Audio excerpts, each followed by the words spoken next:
IVM. Hey, if you like IVM likes, I think you'll also like this other show called Simplified on the IVM Podcast Network. Yes, that's Simplified with a B. Simplified. Hosted by three pun-loving hosts, Chuck, Naren and Shrikeet. It's a show that explains intense topics from around the world with the help of jokes, puns and PG Woodhouse references. You can listen to new episodes every Monday on the IVM Podcast app, website or wherever you get your podcasts.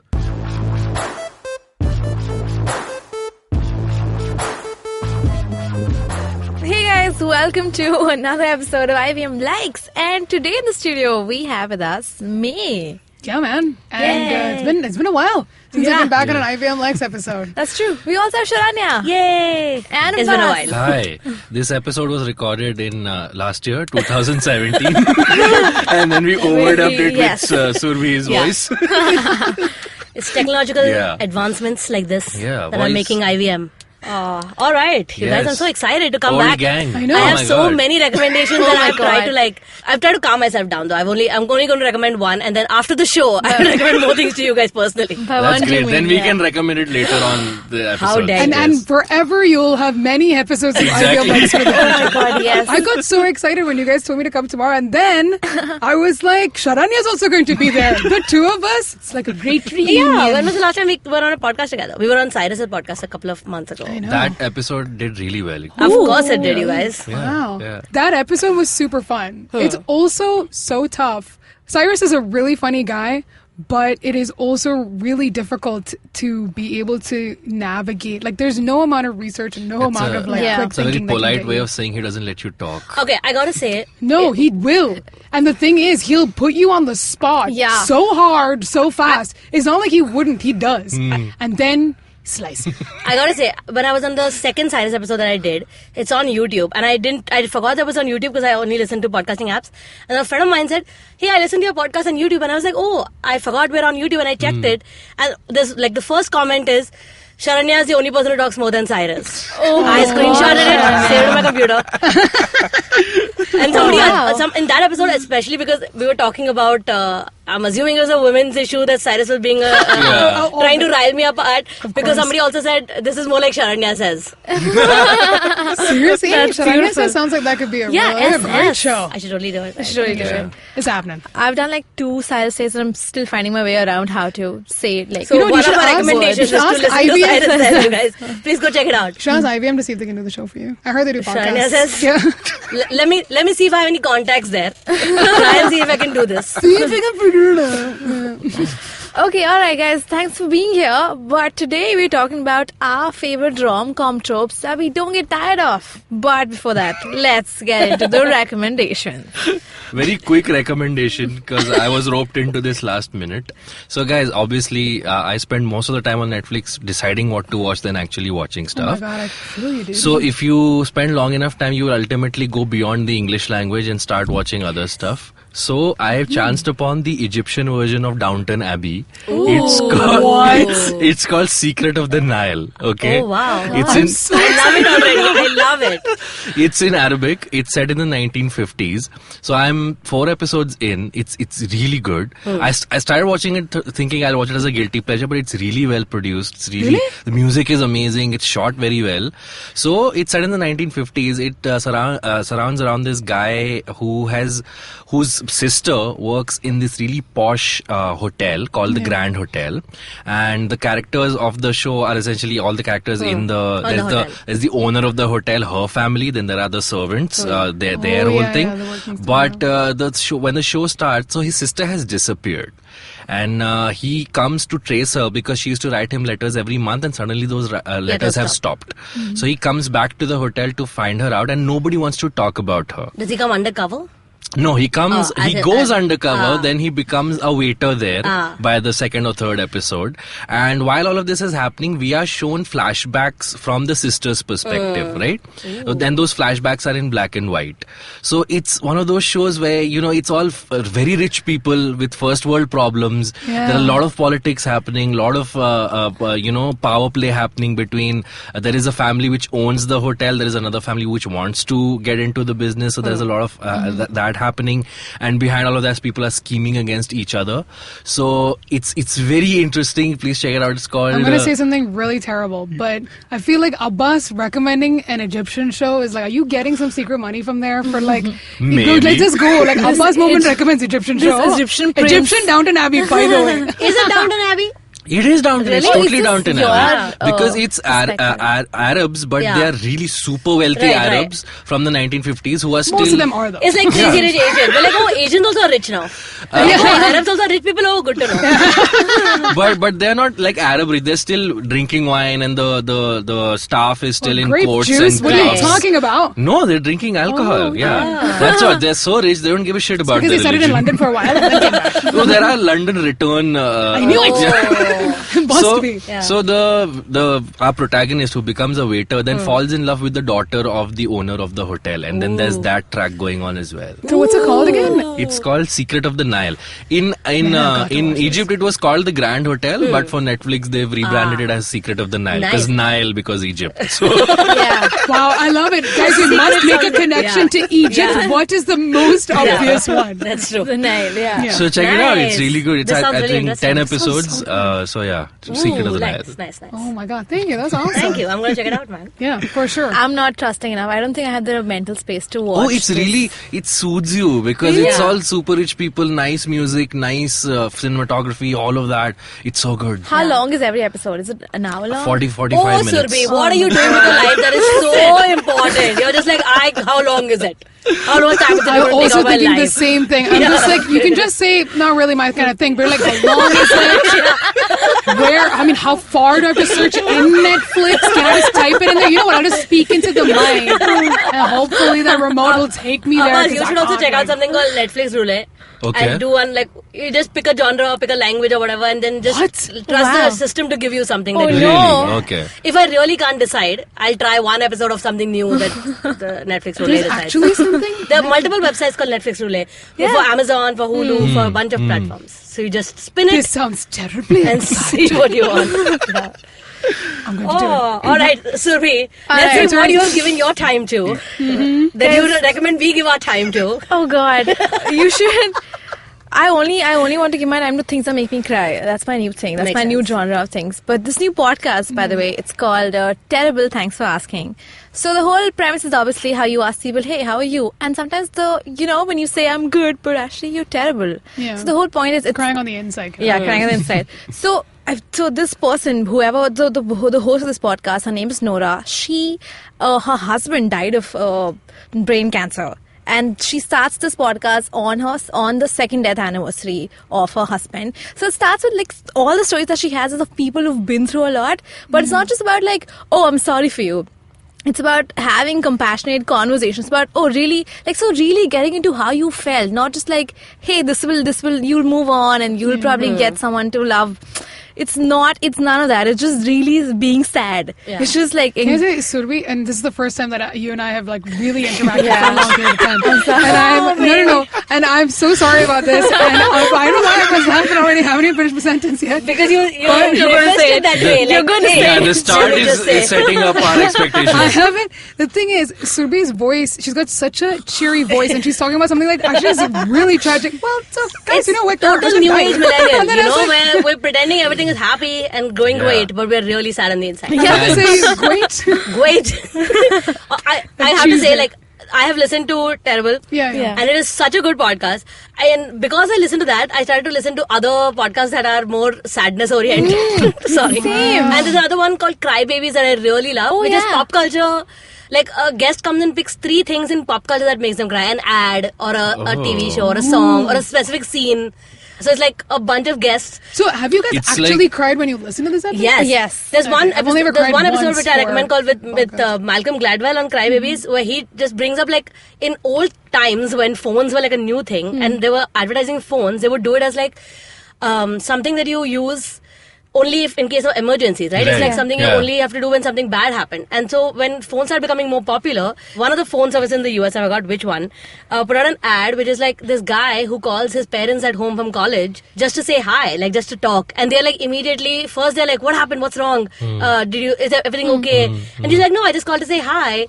And they're so moved Oh, And no. Malcolm Gladwell is like, I was so moved that like, oh my god, he's just calling to talk to his parents and say hi. shit, Because that's a new- phones are affordable now. Oh my Communication God. is open. You know what? This is so interesting, and I know I'm doing a subtle plug here right now, but so I do an indie music show called Made in India. Oh, subtle Of course, and- yes. So I subtle. am really subtle. It's yeah. No, so I actually did a recording, and this is one of the things where I find the audio medium so powerful, right? And I'd done an interview with Dhruv Vishwanath, and he talks about like his. So one of the biggest influences is like his dad passing away. And when we were doing the recording, there was like a pile of us in the studio, right? And there was one moment where I asked him that he, I think it was something to do with the fact that I feel like he's talking to his dad through his music and whatever. And, you know, the whole studio just went, like I could hear the silence in the control room. It was like that silent for like 10 minutes where he talks about what happened to him when his dad actually had passed away and how he was in school and trying to be like normal. And then he's like, I went to my locker and then I just like broke down and my whole class came and hugged me like in one giant group hug. And literally, like, you know, when you're listening to it like live in front of you, you're like, I forgot my next I don't know what to say anymore. How do you You come have back? no reaction to that. And genuinely, it was like when you feel the stillness because that moment and what they're saying carries weight. Yeah. Like I think you feel that so much more on an audio medium than you would anywhere else. You know, every time usually when I listen to these podcasts that are sad-ish, and I'm usually in a rickshaw or I'm traveling, and you know, you're just listening to it and it's like really moving, but I haven't like, obviously I'm quiet the whole time. Except like I've just reached my destination. I have to tell him to like, "Bhaiya, side pe rok do." Immediately my voice catches. I'm like, "Bhaiya, side pe rok do." And he's just like, okay. Oh my I'm suddenly God. super emotional about reaching home. I hate it when like the tears are actually rolling down your face and the rickshaw guy's looking at you in the mirror And you can't even just be stop. like, I love what that. is this That is freak true crying Bombay. about? Yeah. Sitting outside next In to the in a rickshaw train and crying, in the yes. train and watching as stations pass by and crying. It's like Oh my God. Do you think there's a nobody way to... disturbs you, nobody talks to you. They're And like, no okay, one. go on. It's We fine. get it. Life is hard here. Yeah. Do you think how we can tell the number of downloads for an episode? Do you think we can find out the listener sob rate of every podcast? Because there's so many podcasts That that would make be us cry. interesting. Yeah, lots of podcasts make me cry. Actually, Yeah. the most recent thing, and it's not even like a new episode, that like genuinely made me cry. Like a podcast episode that I'm trying to remember what was the last podcast that made me cry. And the Sporkful did a 2-part episode called The Aleppo Sandwich. And it was about, it started with these two journalists that like talked about being in Aleppo and like there's a sandwich shop that's really famous and that kind of thing. And then at one point, they don't know if that sandwich shop still exists because we all know what happened to Aleppo. And this 2-part series is them finding out whether that sandwich shop still exists and everything. And there's this moment where there's a doctor that they found who worked in a hospital nearby and like his whole story. And then literally, and I was listening to this and just like ironing. And I was just like, whoa. Steam ironing. Yeah, Wow. Steve, exactly. Yeah. That's perfect. It's beautiful. Water really good for the wrinkles. Makes sense. I love it. My mother would be so proud. Podcast to listen to while you iron your Yeah. clothes. Alright, so Surbhi's recommendation was... Terrible. Thanks for asking. If you should totally check it out because it's again makes crying okay and makes talking about sad things okay and talking about in detail, not just like this will pass. Not all of that. Just so try it out. It's called Terrible. Like Thanks for enjoy asking. your sadness. Yeah, right? Enjoy yeah, yourself. yeah. Wallow Feel in it. Allow literally. yourself to feel it. Feel it. Alright, Mae. Okay, so we got my recommendation. So this was a bit of a last minute recommendation, kind of like Abbas, because I forgot that we recommend stuff on the show. Yeah, I'm smart. So the thing is, I was trying to think of, I was thinking music, again, music connections, and it's actually an album that I absolutely fell in love with. And it's by a band called The Stills. They're a Montreal band. They came out in the 2000s in my college years and stuff like that. And that whole post-punk revivalist movement that had happened, right? And I was obsessed with The Stills, and they had an album called Logic Will Break Your Heart, right? And just it does. That is Love just it. a Magic truth does. bomb. Yeah, that's I a massive love one. it. That was the album name. Oh my God. And then some of my favorite songs off the album, Gender Bombs, right? Changes Are No Good, Love Agreed. and Death, and Still in Love Song. It's also a song. Another one is Yesterday, Never Tomorrow. Oh. So actually, to be super honest, this album of theirs in particular was something that I really loved, and it was just so different from anything that I'd heard before, and that began my obsession with a lot of artists that came out of Canada and that kind of thing. Okay. Also, one really awesome fact about Canada is that their government pretty much funds their own music industry. Oh, really? So, yeah, they're actually, you can live off the money you make as an artist. There's like literally no real pressure. And actually last year, there were 2 bands from Bad Pop and Youngblood that had played Weekender last year. And they were so good. The Bad Pop have sort of like taken a hiatus, which is depressing. So like if a Canadian musician wants to make an album, so the government funds the so album? the government will fund the industry. What if Like, I want to that's learn like a new instrument? Will they fund that? That I don't know, but I know that very much like, having gigs, like whether you're playing a gig to like 2 people or 100 people, they fund, like it's like having like being a salaried employee. Wow. Oh, It's really? it's quite amazing. And so I realized this because I was talking to them about it, and I was talking to a guy that is an artist, runs a label in London, and he was telling me about how the Canadian government is just like amazing to the music great. industry. They have the similar thing with their film industry too. They very much fund the arts now. Yeah, Canada's just like, yo, everybody just be happy all the time. It's so cold, we get it. We get it. Yeah. Here, make We stuff. get it. Be Unlike creative. Bombay, where like it's so hot, it's so sticky, I don't want you near me, I'm going to shut this venue down every day. Yeah, exactly. Sad news, though, which I didn't realize before till I did my tiny bit of research, was that the Stills disbanded in 2011. So no more albums. So go back, just to pay homage to the Stills, go back to Logic Will Break Your Heart. Yeah. Did you listen to it during a particularly tough period, love life wise?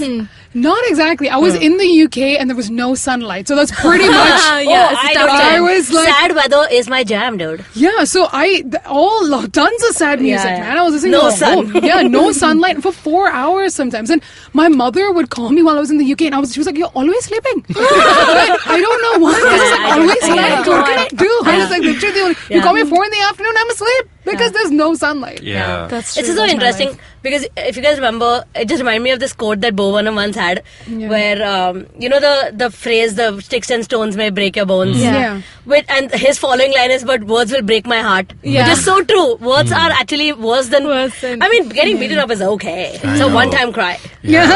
Words will like bring back stuff and all. Oh, it's a very crying True. podcast right now. This is very emotional, man. Oh, Yeah. very emotional. All right, Words. my turn. Your turn. Oh. All right, so I want to recommend. Like Abbas, as everybody's taking inspiration from Abbas today, I just got into a lot of Japanese shows on Netflix because Netflix has an influx A of ton of it, Korean yeah. and Japanese Yeah. shows. And usually I started with the animes, the One Punch Man, and the the Right. ones that I know are going to be good. Yeah. And one of the things that always kept coming up every time I did some research on like what to watch. Yeah. Terrace House is one of the biggest thing that gets recommended from Japan, and the reason is that it's one of the nicest reality shows out there. Okay. And when they say nice, I was always like, what does that mean? So I read an article before I watched it. It was a Variety, I want to say. They talked about how it's a drama-free show. And I was like, I don't want to watch this.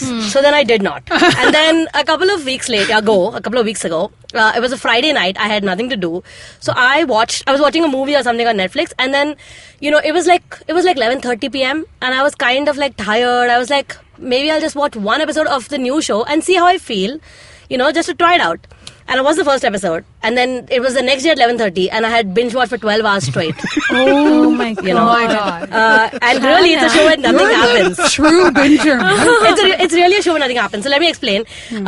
If you are new to Terrace House and the concept of Terrace House, the season I recommend is called Opening New Doors. There are multiple seasons. Okay. One is called Aloha State. One is called Boys and Girls in the City. But Opening New Doors is the most wholesome season of all time. The concept is 3 boys and 3 girls come and live together in a house. The house is free, obviously, and they are given cars. There's nothing else. No script, no tasks, no challenges, no eliminations, none of that. If you want to leave the house, you can leave. You still continue to have your jobs. You are not cut off from the internet, so you can still. 2 weeks later, you are still watching your episodes on TV. Oh. Okay. You are allowed to do that if you want to, that is. But you still have to keep your jobs, right? Which means it's not like, how people go on reality television in Yeah. America, You and have just to, leave leave your yeah. job. And you don't have access to the internet, you don't know what people are saying about you. None of that. It's real life. It's basically like living with new roommates Yeah. with the idea of maybe finding love. Okay. Which you may not. If you don't find love, you are free to say I am leaving, and they will replace you with somebody else. Oh, okay. Oh. Right? It's the house is available for 6 months basically, and so they have. It starts out with 3 boys and 3 girls. Because everybody works, there's not that much happening. In the day, nobody's at home. Yeah. People have left. Yeah. So, they hang out over dinner, and then maybe one guy feels like this girl's kind of cute and says, hey, do you want to hang? Just us. Do you want to go for lunch? Maybe. And she'll be like, yeah, sure. I'm free on 2 weeks from now. And then it's like 2 weeks from now. Like very much real life. But, No, but what's the I'll tell you what. I'm waiting I'm just for coming to it. So, the other thing is that the show is... reality television in the US is daily most of the time. Yeah. Which is why people seem insane, because if you captured video from you all the time living with strangers, you would obviously behave insane. This is a weekly show, so they've cut down a week's worth of footage into a single episode. And it's a 35-minute episode with 2 breaks, and the 2 breaks are panelists, which are they talk popular commentators in Japan commenting on the show. Which includes an actress, a supermodel, 2 comedians, amazing comedians in Japan. Like, it made me interested in the Japan comedy scene because these 2 guys are so funny. And one really popular host, who's a host in Japanese shows.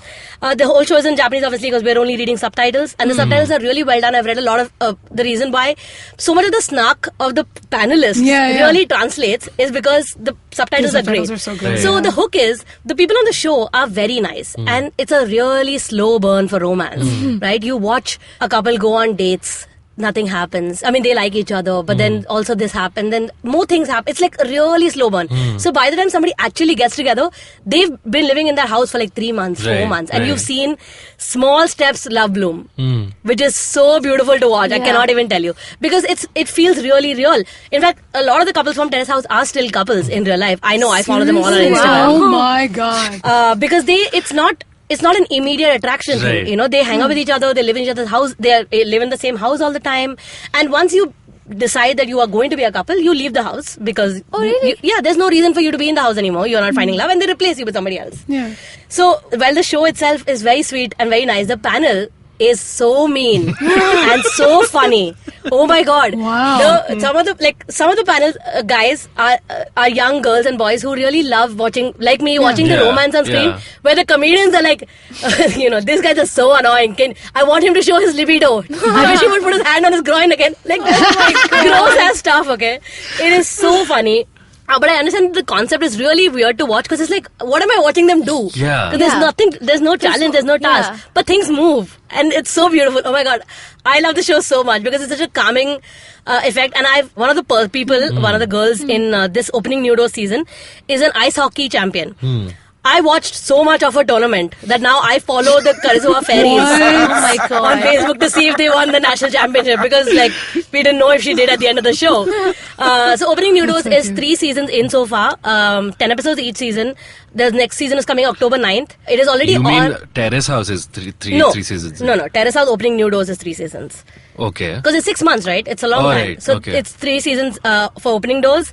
The next season is out October 9th and it's already on in Japan. Okay. And the reason that they don't do it immediately because the subtitling takes a long time. Oh, yeah. So I can't go to Reddit anymore. And in fact, what's really interesting is, so some of the, obviously on Netflix there are subtitles, right? But if you follow them on Instagram or if you follow their YouTube page, Terrace House, they do, deleted clips or whatever, but it's all in Japanese. Japanese, including obviously their Instagram. Yeah. So every time somebody puts up an Instagram that relates to like another character or whatever, like another person on the show, I have to go to the Reddit, somebody will translate it. Oh, she mentioned this guy, or she mentioned this, or she was hanging out with this person.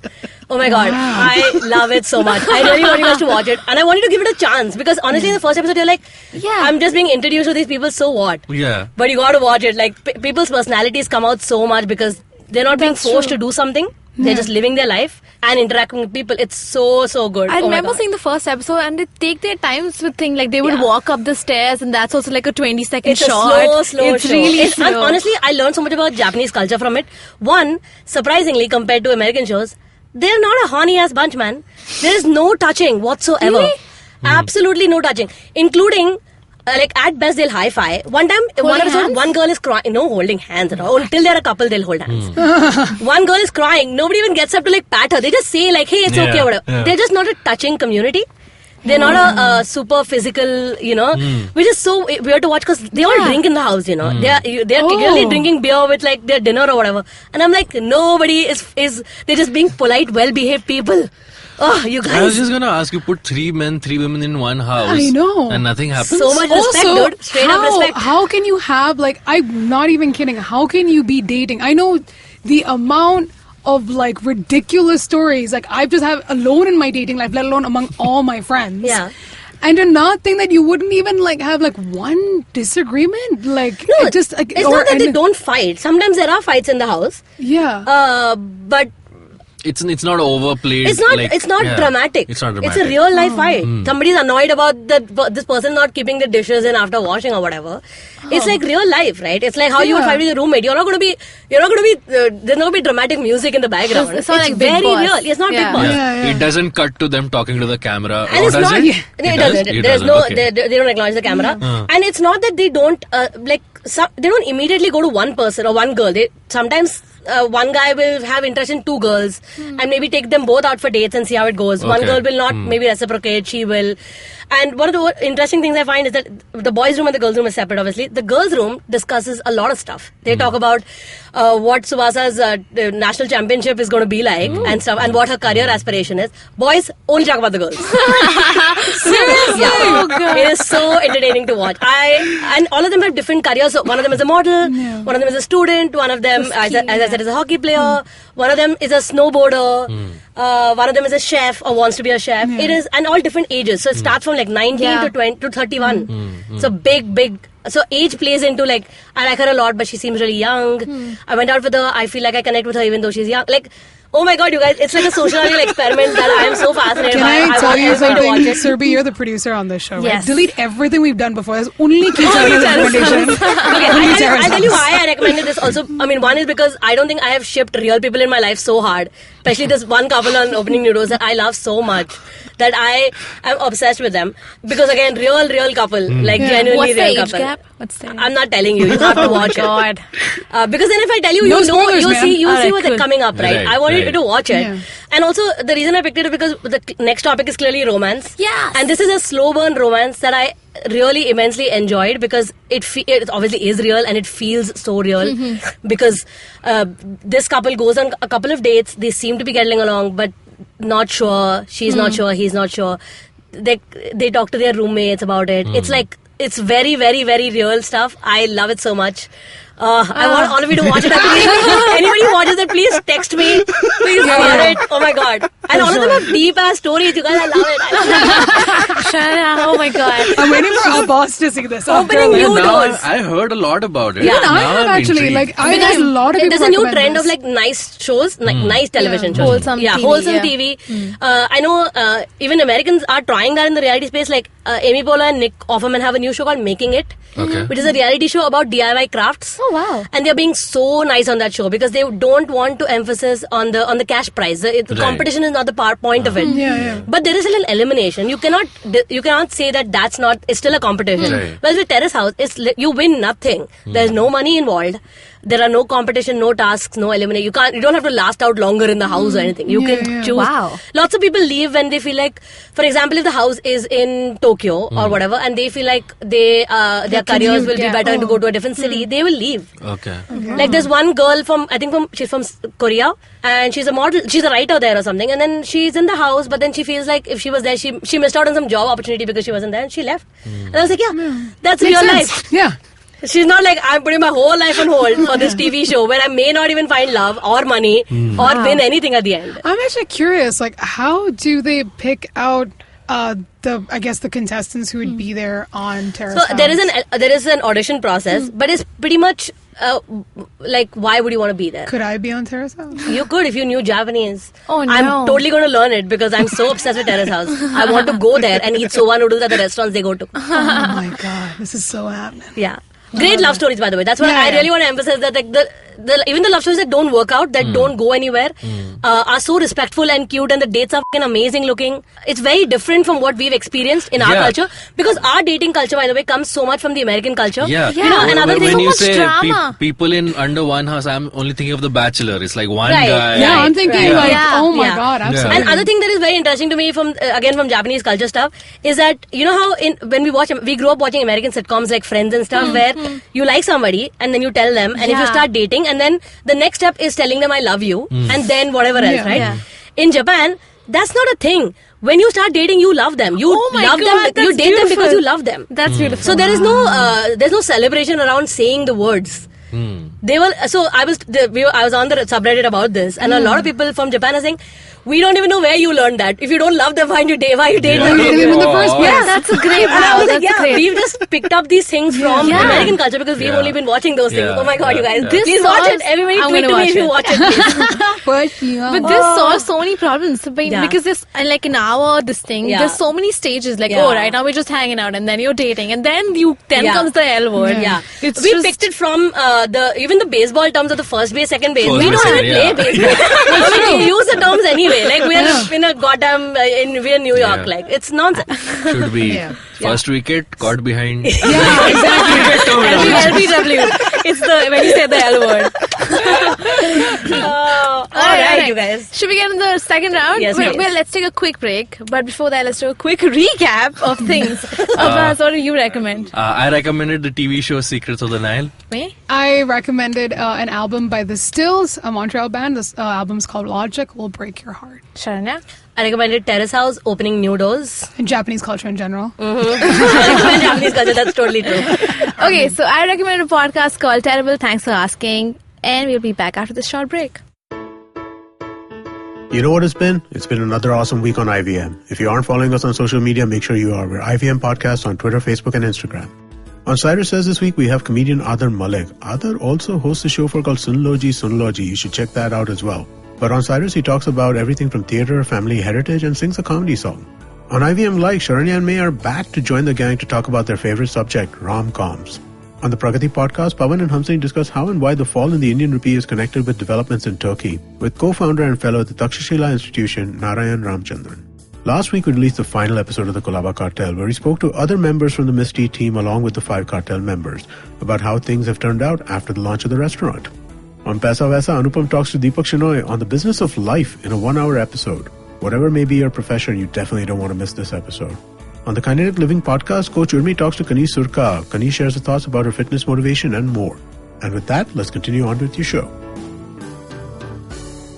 Hey guys, welcome back after the break, and it's time to talk about our favorite rom-com tropes that we never get tired of. Alright, who wants to start? Okay, I'll go first. Okay. Well done. So you like to go first? Yeah, smooth. No, I have a bunch, but I'm going Yeah. to like let out one at a time. Yeah, if you okay? tell us one and then we'll discuss That's it. Yeah, I think we'll that's discuss the most painful part ever. Like one at a time, I'll let it. Slowly, gently. My favorite, I think, my all-time favorite rom-com trope is when the girl's like, hey, like after like a dinner or like after like a prom party, the girl's like, do you want to walk me home? And the guy walks her home. And they kiss. This happens. Oh, the kiss in front of the door. Yes. I love that. This happens in literally all the movies. It's Yeah. always like that's, I think that like sets the mood for me. From that point, I'm into this relationship. it. I want to ship You just it. can't do it in Bombay. You You walk in front of their If building, you're- have the watchman watch you. Yeah. You can't do it in autos also. Yeah. But you could walk each other home. But it's a really great trope because it like has more, there's a potential after dinner. Like, you know, Yeah. you walk and Yeah. like, walking For is sure. great, by the way. Walking is really romantic, you guys. That's true. It is, but I always feel, Yeah. but you're absolutely right about like Bombay, it being a really bad. So if you're walking on Carters, then you know that you're just going to just get creepy dudes and you're Yeah. gonna get like people No, jogging. it's And, and there are tropes within tropes. So on the way back, she'll take off her heels and be like, "My feet are killing me." And she's Or it's cold, or it's cold. We have to give her a jacket. I do love it. I do This love it. doesn't work in Bombay That is again really because we don't get winters. Yeah. We're like, will you take my jacket also? It's too hot, guys. I'm so sweaty. Take my jacket also. Yes, like I'm so sweaty. Here's some Dio. That's the Yeah. Bombay trope. But it is a great trope. Yeah, what are It's you, very sweet. Shania? I actually have a couple as well. Let's let's so do one of one my at a favorite ones is the nerd heroes / the beta males. So a lot of the romance novels I read usually have usually used to, at least in the early days of the Mills and Boons, were all always alpha males, Yeah. Like the introduction is, he slides out from under a car, shirtless, grease on him. I'm just like, ew, I don't see it. Because I never saw the appeal in Mills and Boons till I started reading new age romance novels where the boys are always like professors or coders or English writers. Like they go to a cabin and write. And the words that come out of their mouth are so beautiful. I love that stuff. I love it. I find this so funny that you're saying this because I had, and I'm living a rom-com right now. But when I was in the UK, my flatmate Wendy is just like, she's like 5'11", like just stunning. She kind of looks a little bit like Nicole Kidman. And she always used to go for the really good looking guys. And so she didn't, like when we used to go out, she'd be like, I hope we're not going to be in like competition. Not in a bad way, but like we just to be able to be in our own space and go out and like, and so go. By the way, in the UK, it's a phrase, go on the pole, which means to go out looking for some action. Okay. To go on the pole. Very on the nose. Literally. So I always told her, and I literally pointed out to her a couple of times where I was like, you always go for like the really good looking guys. And I always went for good looking guys, best friend, because always funnier, always a little smarter. And always, he may not be like, he might be a little squidgy around the edges, or he may be like, they are funnier because they're trying to compensate for the good looks of their best friend. True. Which is a good thing. That means they try harder. Oh my God. Exactly. That's the kind of it's like leading the Abbas, the car brand. We're number 2. That's the kind of leading man that's in trending right now, right? Yes. Paul Rudd, the Joel Yes, McHale, absolutely. the- They're really nice, friendly boys. Yeah. I think one of the interesting thing about this trope is that while I love the nerdy boys, I hate the nerdy girl trope because they've always done wrong. They're always like obsessively Harry Potter or Lord of the Rings or Star Trek. It's like this is not real nerdiness. You just put on these characteristics on them. Yeah, I don't like it. It's the male viewpoint of a Exactly. nerdy girl. It's the same way with the male point of view of when girls like sports. Okay. Yeah. Guys don't actually like girls who like sports. They like guys who like to dress up as in the sports jerseys. Oh my God. Yeah. No, but like we were actually talking about this, the friends thing, right? Because in 10 Things I Hate About You, like her best friend is also a little bit nerdy, but like over like Shakespeare or some rando thing like that. But it's done in this like really cute way, and you're like, I like you, man. Do you have a trope you love? Oh my God. I was finding it very difficult to find, like, cause not find tropes, but like everything is just like already been said. I don't know like what it is about. I got a bunch more. You can agree or Oh, disagree. please go for it, because I was not. I as just have tropey. one which I'll mention in the Ooh, end. we're keeping it at the end, right? Your trope is It's so... pretty You might shitty. inspire me about the trope. Okay, so same like nerd hero, but I like the nerd hero. I don't like the nerdy girl. I don't like the manic pixie dream girl trope because it's obviously manipulative as hell.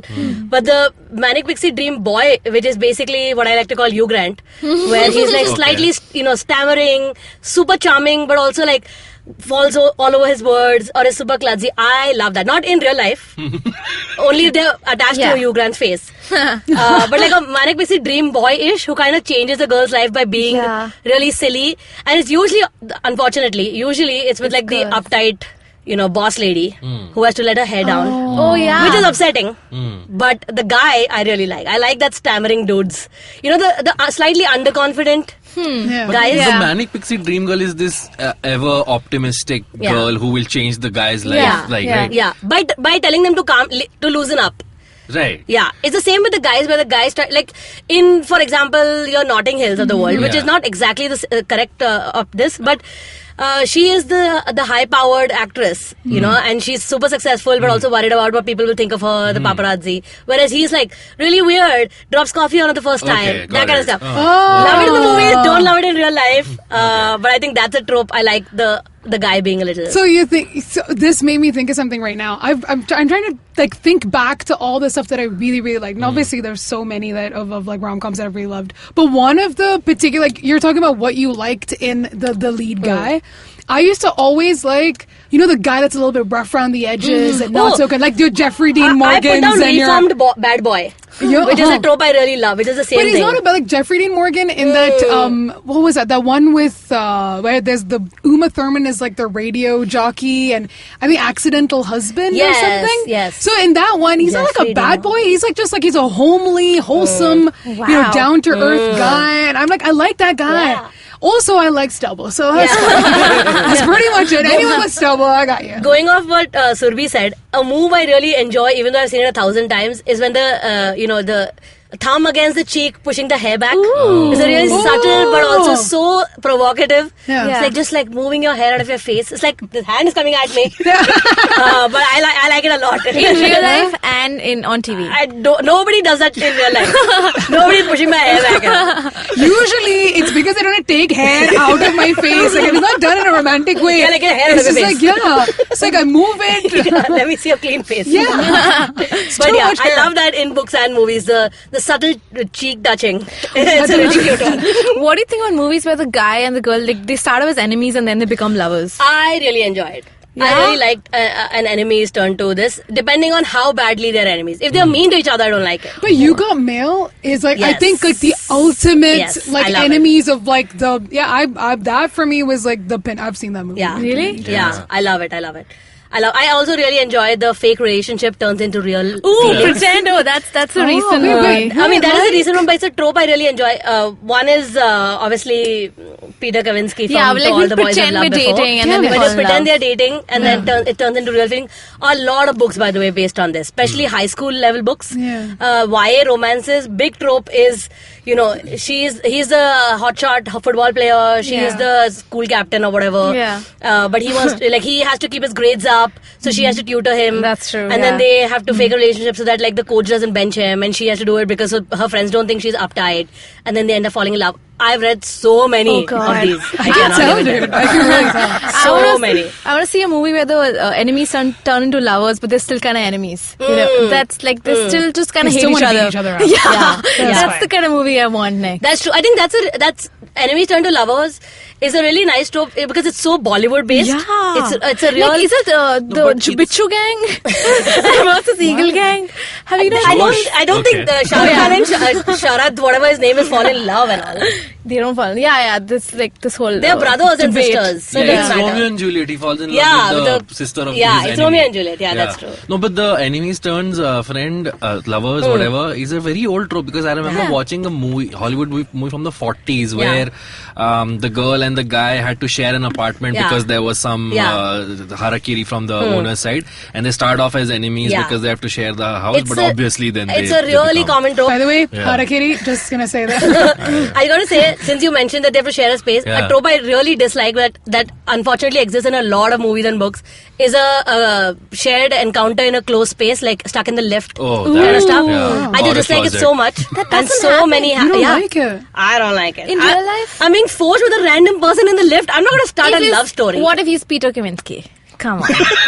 No, I still have love to random. What was that movie with Ashley Judd and Hugh Jackman where they were like they're together and they're like he stays with her, man? And I just remember my favorite part was just that like you have Hugh Jackman walking around in the house like half naked and you're just like, this is the roommate I want in life. What's wrong Yeah, with that? I'm not a big fan of the meet cutes that are like forced into each other, you know. Other meet cutes I'm fine with, especially the ones that start off with a fight, like the enemies turn into lovers, you know. He took her order and then they got annoyed with each other. He took her cab, etc. Love those. All those ones. Yeah. Yeah. Some of those tropes are universal, which is why it makes sense. Yeah. I think like because there are so many.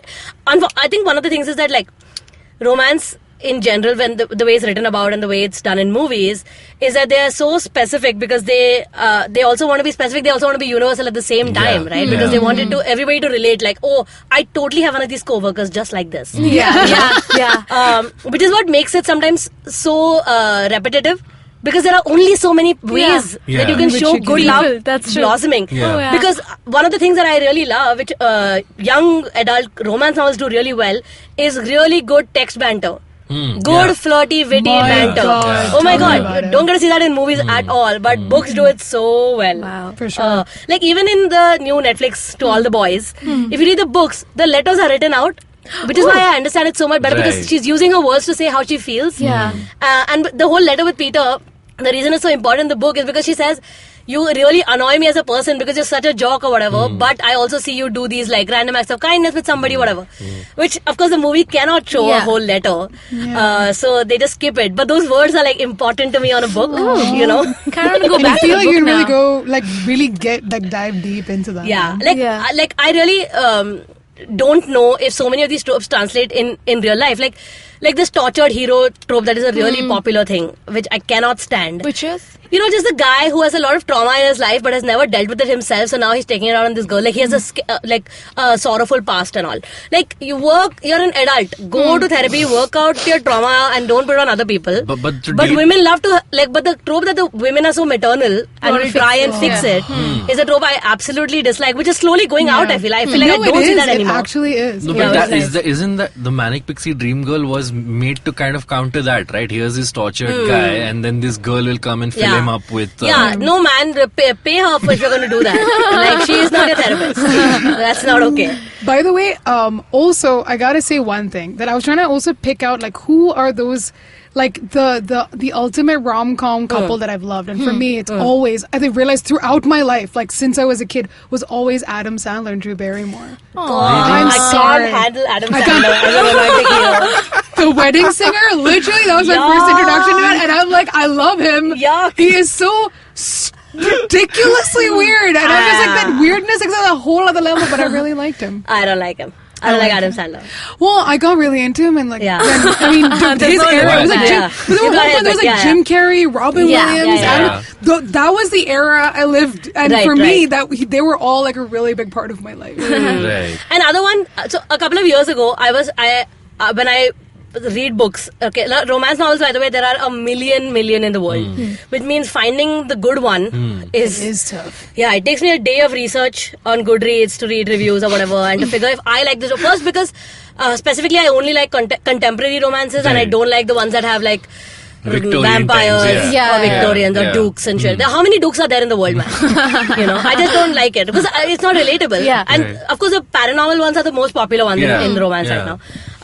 So within contemporary romances, I would never pick out a workplace romance because I always felt like it was a little bit creepy. Okay. I always felt like I don't buy into this, whatever. Yeah. But there are two things that I like: a book I read recently and a movie I recently watched that are that trope, but I love. Set It Up. Yeah, Set It Up, which is a movie on Netflix, which is Netflix is coming back to rom-com, bringing rom-com back because their whole justification that many years ago, Pretty Woman was a Sunday blockbuster. People would take their families to go watch it, whereas now it's only the Avengers or the big multicast tentpole movie, which is why romance is now coming to Netflix because Netflix is trying to bring it back. Set It Up, I absolutely love. I know May doesn't love it. We've discussed it already. The thing is, the thing with Set It Up is I don't know why there was just. I think I felt like it started really well, but like towards like the latter half, I just lost. Fair enough. I get it. So Set It Up is an office romance that I like because there's no power imbalance. It doesn't feel like employer-employee, like this is not okay. And there's a book by Sally Thorne called Hating Game, which really does it well. It's like it's also an enemies turned because it's lovers, competing assistants trying for the same job, hate each other, but workplace, but done well. So those I really like. The new trope, by the way, that I'm finding not in movies but in romance novels is open discussions of mental health and disability. So many disabled heroines and heroes. I think John Green sort of started the trend, right? Yeah, I feel like this is Green. Like The Big Sick. Have you seen The Big Sick? You don't know John Green is? Wait, Surbhi. Wait, is this the thing about the stars? Yeah. Because I've never felt my life more threatened than in this moment. A really great trend that I've been seeing in the last year, at least in romance novels, other than disability and mental health and treating them as equal and a protagonist with bipolar disorder and things like that, is diversity. So many Muslim dating books. What is like to date outside of your religion, what is like to date if you are a hijab wearing girl in New York. So many of those. A couple of Indian oriented books that initially when the romance genre was getting really big, the Indian books that were written with Indian diaspora were really bad. Some of them, the Bollywood Bride, for example, or honestly, great romance, though I love it. Badly named, playing on a trope of Bollywood, whereas some of the new ones are, in fact, much better because they're obviously young people writing it who've settled in the US but understand.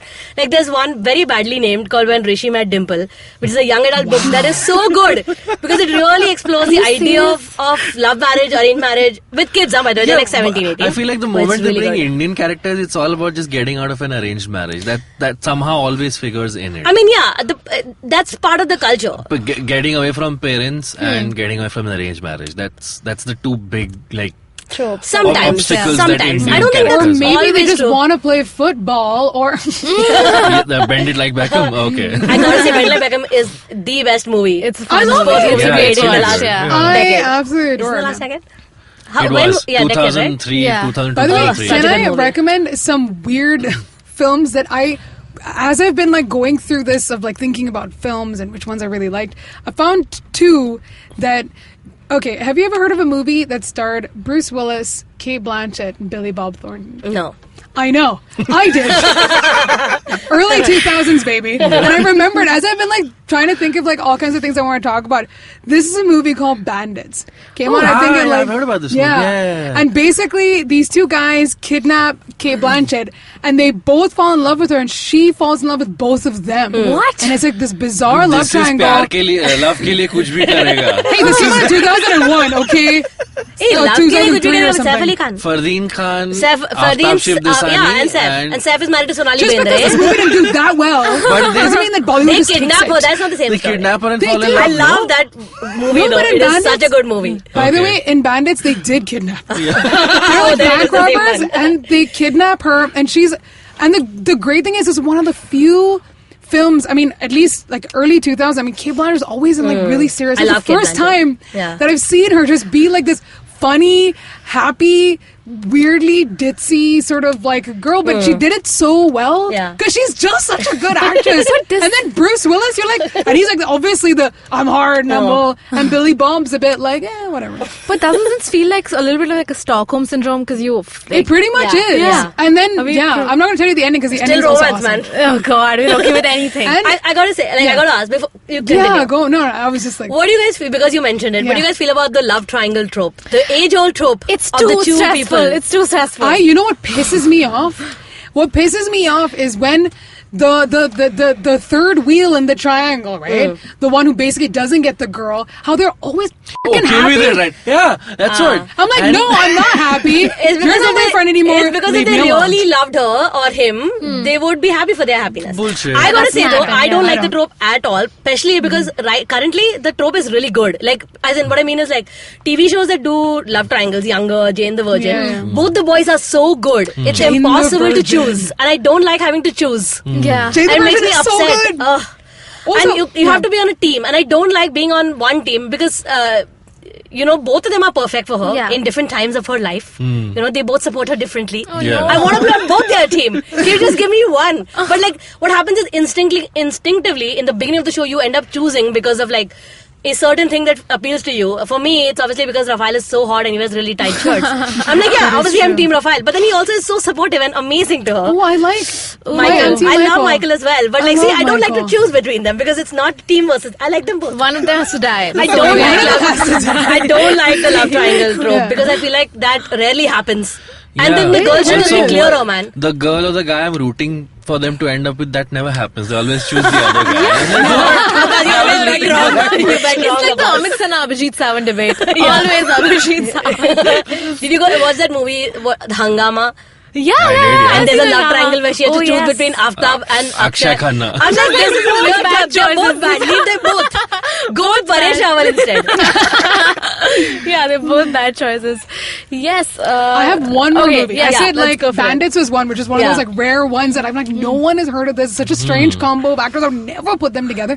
Have you guys heard of this movie called Broken Flowers? No.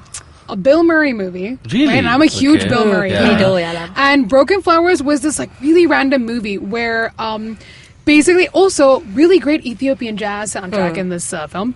But Broken Flowers is about how he gets a letter, like just this like pink letter, like just flies through his door, and he's just pretty much not doing anything. Bill Murray, deadpan, whatever. And this letter is like basically says that like you and I used to go out. We were together at one point, and I have you have a son basically. It's not signed by anyone. He has no idea who this woman is, but he had such a widely It's a reverse Mamma Mia. They have to find the mother. Yeah. Oh, like that. No, Isn't that what it is? No, so in this, what they have to do is he basically traces back, like really lists out all the women Yeah. that he'd ever had relationships Like with. Mamma Mia. You know the Mamma Mia?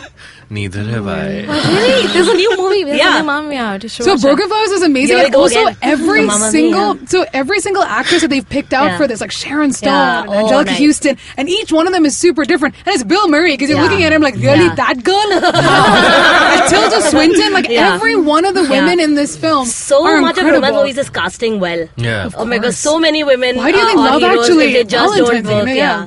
They all work, but it's I gotta say, like, if you are looking, Abbas had one thing to say before we end. So you said you had one thing to bring up in the Yeah, the end. So let's come back to it. trope. So you know how in Dil Chahta Hai or Jaane Tu Ya Jaane Na, that the girl has another committed guy who's an Yeah. asshole. Yeah. And then it takes her forever to realize he's realize an that he's an asshole, and asshole. then she comes back Yeah. to the guy. That trope Is I that never a get trope? tired of. I get it, dude. You're hoping that she'll realize that he's an asshole and come to me, I'm the nice guy. Yeah. And it always I get it. For example, Dil Chahta Hai, Yeah. that Ayub Khan character was so clearly Yeah. a douche. Yeah. So why did she not see him as a douche before? She did, but she had obligations to his family. Yeah. There are other reasons. Oh, well basically. done. I was like, I've answered your question Yeah. for literally for the damn. last 20 years. You've been wondering what the answer was. Sharanya has There's a satisfied scene you where now. she tells him that.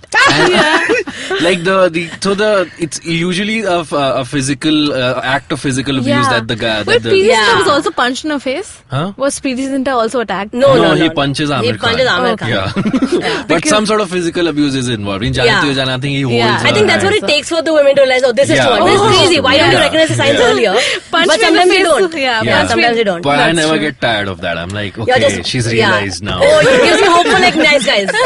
Yeah. I get it. I get it. I understand that And completely. obviously, in my head, I'm a nice guy. It doesn't. I don't think I might be the asshole, but no, I'm the nice guy. So That's a good one. That's a that good was one. the only one I have. Also, again, because rom-coms, guys are conditioned into this. Hey, rom-coms are for girls. Don't watch it. I haven't seen that many rom-coms, but.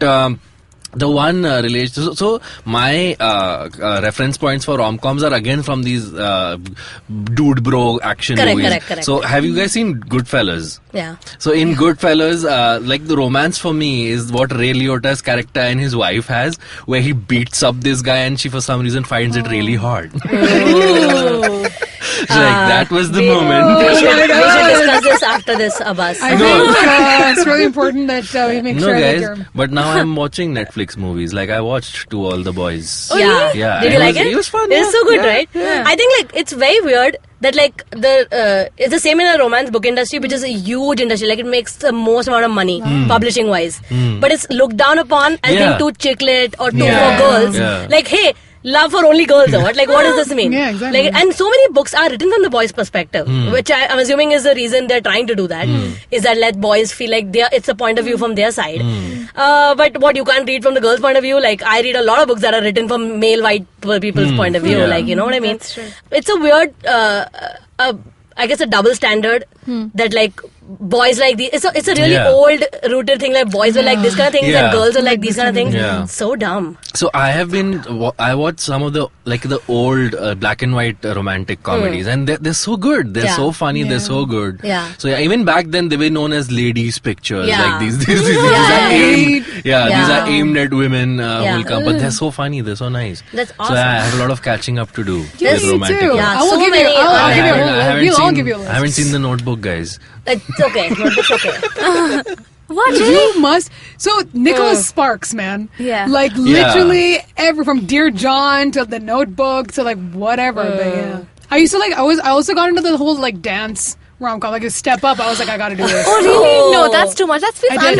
unrelatable because I will never do that kind of dance. No, I used to be a cannot. ballerina when I was 8. So I was like, listen, if I grew up to dance, Yeah. then this is what we have to For do. some Is it- reason, in the middle, I got really sucked into this whole sports boys falling in love with the girls kind of stories. I don't know why. I read a whole bunch of them. Very much the like he'll always put the sport before her, and then when he makes one small gesture that he puts she'll her be over like- it. Over the sports, Yeah. she's like, yeah, I'm She'll be sold. like, thank you, I yeah. got to say another trope I really dislike, even though that's not the topic, is that big grand public gesture. Hey man, Flash mobs? any kind of public gesture is like, hey man, it's embarrassing as it is to be why are you putting me on the spot in front of people? Like already it's hard enough for women to say no to boys because you don't know what they're going to do. But to do it publicly, hey, no thank you. Your love is not that special that it deserves this recognition on a public level so that all the other people can say like, oh, look at this boy being amazing. Go. What do you think about these set of movies that recently come out? Like The Fault in Our Stars and The Big Sick, where one person is dying and the other person just falls deeper and deeper into love. I'm not a big fan of the Sicklet because that's what it's called? What? I did not know this either, man. It's called Sicklet.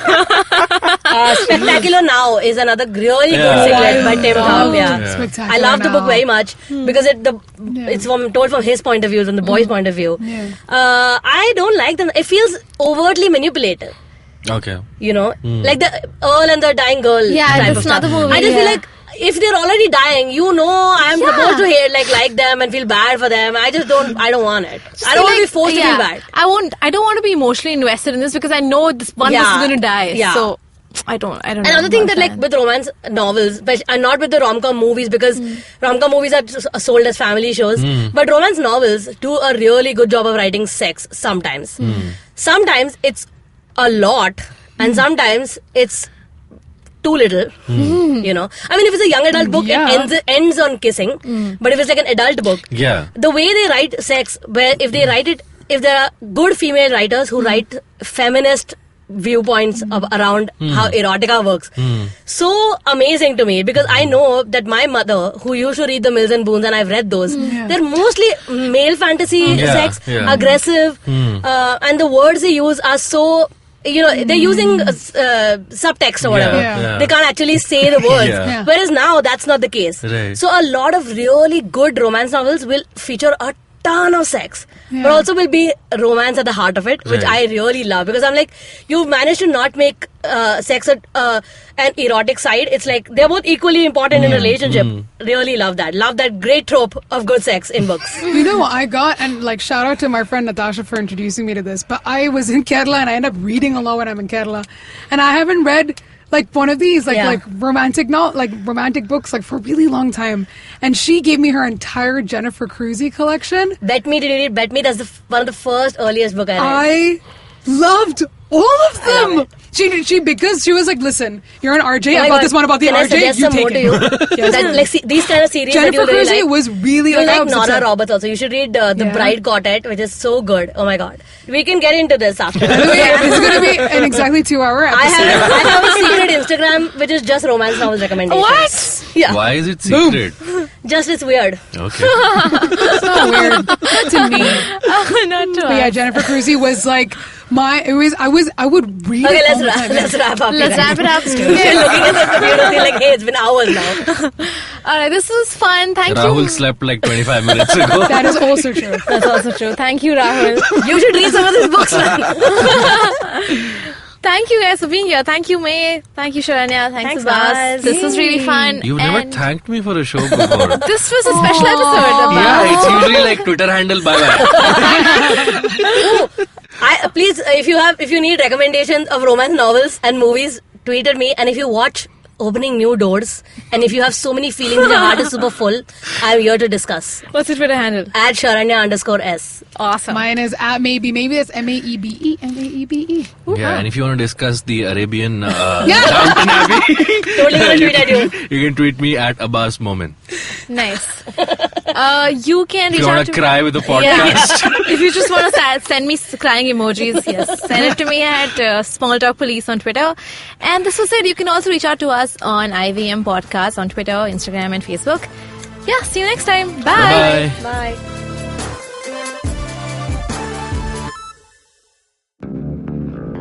Did you know that Parsis in Mumbai, instead of being left at the Tower of Silence after they die, are now cremated?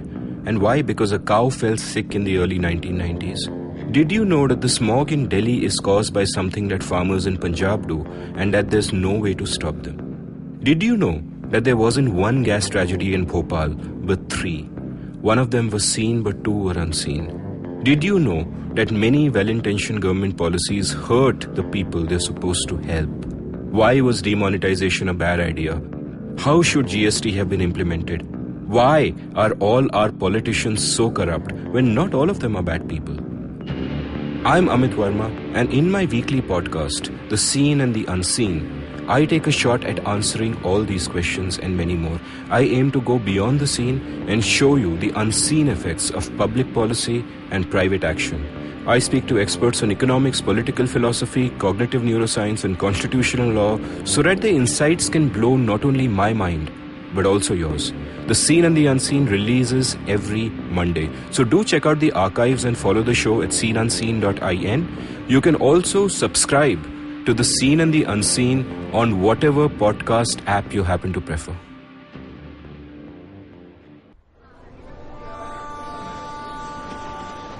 Did I just catch you on your way to work? Or did you end up pulling an all-nighter? Let me guess. You have a packed schedule for the day, the week, and probably the month and the year. That's a lot for your mind to handle, don't you think? This buzzing chaos also brings tons of negative thoughts. Am I right? Try spinning that bottle in a positive direction with me, Chetna, on the Positively Unlimited podcast, every Monday on IVM Podcasts. It's time to change your life one alphabet at a time.